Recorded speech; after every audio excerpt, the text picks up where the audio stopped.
തെരഞ്ഞെടുപ്പിന് പിന്നാലെ കേരള കോൺഗ്രസ് സ്ഥാനാർത്ഥികൾ കെ.എം. മാണിയുടെ കല്ലറയിലെത്തി. ജോസ് കെ മാണിയുടെ നേതൃത്വത്തിലാണ് സ്ഥാനാർത്ഥികൾ 12 പേരും കല്ലറയിലെത്തിയത്. ഇത്തവണ മികച്ച വിജയം നേടുമെന്നും കേരള കോൺഗ്രസ് നിർണായക ഘടകമായി LDF-നൊപ്പം ഇത്തവണയും ഉണ്ടാകുമെന്നും ജോസ് കെ മാണി പറഞ്ഞു. നമുക്കറിയാം, ഇന്നലെ തെരഞ്ഞെടുപ്പ് ആയതുകൊണ്ട് എല്ലാവർക്കും ഇവിടെ എത്താൻ കഴിഞ്ഞില്ല. ഇപ്പോൾ ഞങ്ങളുടെ 12 സ്ഥലത്ത് മത്സരിക്കുന്ന 12 സ്ഥാനാർത്ഥികളും ഇവിടെ എത്തിയിട്ടുണ്ട്. എല്ലാവരും ഇന്ന് ഈ കല്ലറയിൽ വന്ന് ഇന്ന് ഒഫീസ് ചൊല്ലി ഇപ്പോൾ നമ്മൾ പ്രാർത്ഥിച്ചു. ഇപ്പോൾ പുറത്തേക്ക് ഇറങ്ങിയാണ്.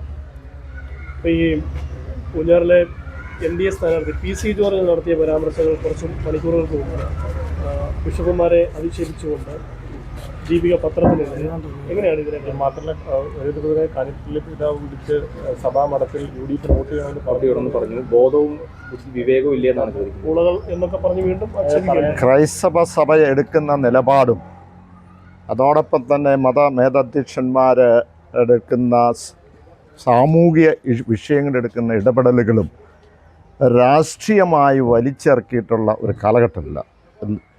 അത് തീർച്ചയായും നമ്മുടെ സഭാവിശ്വാസികൾ പരിശോധിക്കേണ്ടതാണ്. ഇതിപ്പോൾ നമ്മൾ കാണുന്നത് എന്താ, ഇവരുടെയൊക്കെ സ്വഭാവം നമ്മൾ നേരത്തെ കണ്ടിട്ടുണ്ട്. ഈ കള നാണയങ്ങളും ആ മുഖം മൂടി ഇന്ന് പുറത്ത് വന്നിരിക്കുന്നു, ജനങ്ങൾ തിരിച്ചറിഞ്ഞിരിക്കുന്നു എന്നതാണ്. ഇനി BJP അത് തിരിച്ചറിയും ഉടനെ തന്നെ. ഈ ഛത്തീസ്ഗഡിലടക്കം ഇടപെട്ടത് തങ്ങളാണെന്നുള്ള അവകാശവാദം ഉന്നയിച്ചുകൊണ്ടാണ് തെരഞ്ഞെടുപ്പിൽ ഇറങ്ങിയത്. പക്ഷേ ഇപ്പോൾ അതെല്ലാം മാറ്റി പറയേണ്ട ഒരു അവസ്ഥ വന്നിരിക്കുന്നു. ഞങ്ങളൊരു അവകാശവാദത്തിനുമില്ല. സാമൂഹ്യ വിഷയങ്ങൾ ഏതെങ്കിലും ഒരു സമൂഹത്തിൻ്റെ അല്ലെങ്കിൽ ഏതെങ്കിലും സമുദായത്തിൻ്റെ ആയിട്ടല്ല ഞങ്ങൾ ഏറ്റെടുക്കുന്നത്. ആ സാമൂഹ്യ വിഷയങ്ങളിൽ എല്ലാ സമുദായങ്ങളും എല്ലാ സമൂഹവുമുണ്ട്. അവിടെ കേരള കോൺഗ്രസ് പാർട്ടി മുന്നോട്ട് വന്നിട്ടുണ്ട്, ഇടതുപക്ഷം മുന്നോട്ട് വന്നിട്ടുണ്ട്. അവിടെ ഒരു അവകാശവാദവും ഇല്ല. നമുക്ക് ആ വിഷയങ്ങളൊക്കെ സോൾവ് ചെയ്യണം, അതിന് പരിഹാരം കാണണം എന്നുള്ളത് മാത്രമേ ഉള്ളൂ. വിഷയത്തിലെടുത്ത സ്ട്രോങ് ആയ നിലപാട് ആ വിഷയത്തിൽ ആ സമയത്ത് പ്രതികരിക്കാൻ കഴിഞ്ഞില്ല. തെരഞ്ഞെടുപ്പിന് ശേഷം ആ പ്രതികരണം നടത്തുന്നതായിട്ട് വേണ്ട വായിക്കാൻ. അല്ല, ആ സമയത്ത് ഞാൻ പ്രതികരിച്ചു. ഒരു തരത്തിൽ പറഞ്ഞാൽ ഞാനാണ് ആ വിഷയവുമായി ബന്ധപ്പെട്ട ഏറ്റവും ആദ്യമേ എടുത്തത്. അതേതെങ്കിലും ഒരു സമുദായത്തിൻ്റെ ആയിട്ടല്ല. അന്ന് ഞാൻ പറഞ്ഞു അത് കൊടുങ്കാറ്റാണെങ്കിൽ ഇനി സുനാമി വരാൻ പോവുകയാണ്. കാരണം ഈ വരുന്ന നമ്മുടെ FCR വിഷയം കഴിഞ്ഞതിന് ശേഷം ഇപ്പോൾ ക്രൈസ്തവ വെൽഫെയർ ബോർഡ് വരുന്നത് അത് സുനാമി ആയിരിക്കും. അത് വളരെ ഗൗരവമായി നിങ്ങൾ ഓരോരുത്തരും പഠിച്ചാൽ അതിനെപ്പറ്റി മനസ്സിലാവും. സഭയ്ക്ക് വേണ്ടെങ്കിൽ തിരിച്ചും അങ്ങനെ ആയിരിക്കുമെന്നാണ് ഷോൺ ജോർജിന്റെ.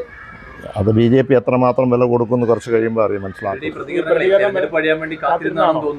ഏത് പ്രതികരണം? അല്ല, ഞാനത് പറഞ്ഞല്ലോ, സാമൂഹ്യ വിഷയങ്ങൾ ഇടപെട്ട് കഴിയുമ്പോൾ രാഷ്ട്രീയപരമായി അത് വലിച്ചിറക്കുന്നത് ഒരു കാരണവശാലും അത് ശരിയല്ല. ഏത് സമുദായമാണെങ്കിലും, അത് ക്രൈസ്തവ സമൂഹമാണെങ്കിലും ഏതായാലും അത് ഏറ്റവും മോശപ്പെട്ട ഒരു പ്രവർത്തനമാണ് ഓരോ ഇൻഡിവിജ്വൽ ഇപ്പോൾ കാണിച്ചു വെക്കുന്നത്. അത് ഒരിക്കലും നമുക്ക് ജനസമൂഹം, വിശ്വാസ സമൂഹം സമ്മതിച്ചു കൊടുക്കില്ല. ഇൻഡിവിജ്വലായിട്ടാണോ താങ്കൾ ഇത് കാണുന്നത്, അതോ ഒരു BJPയുടെ പ്രത്യയശാസ്ത്രം തന്നെയാണോ? BJPയുടെ പ്രധാനപ്പെട്ട നേതാക്കളാണ് ഇപ്പോൾ. BJPയുടെ പ്രധാനപ്പെട്ട നേതാക്കൾ എങ്ങനെ വന്നു, എവിടെ വന്നു, ഏതാണ് അതിൻ്റെ മുഖം എന്നൊക്കെ നിങ്ങൾക്കറിയാം. അതുകൊണ്ടാണ് ഞാൻ പറഞ്ഞത് അവർ തന്നെ ഇപ്പോൾ ഉടനെ പഠിക്കും. ഈ തെരഞ്ഞെടുപ്പിൽ 12 സീറ്റിലാണ് മത്സരിച്ചത്, 12 പേരുമുണ്ട്. അപ്പോൾ മധ്യ കേരളത്തിൽ അല്ലെങ്കിൽ കേരള കോൺഗ്രസ് ഒരു നിർണായക ശക്തിയായി മാറുമോ? അത് എപ്പോഴും നിർണായക ശക്തിയാണല്ലോ. അപ്പോൾ അതിനകത്ത് സംശയമൊന്നുമില്ല. ഒറ്റക്കെട്ടായി ഇടതുപക്ഷത്തിനോടൊപ്പം നിർണായക ശക്തിയായിട്ട് തന്നെ നിൽക്കും.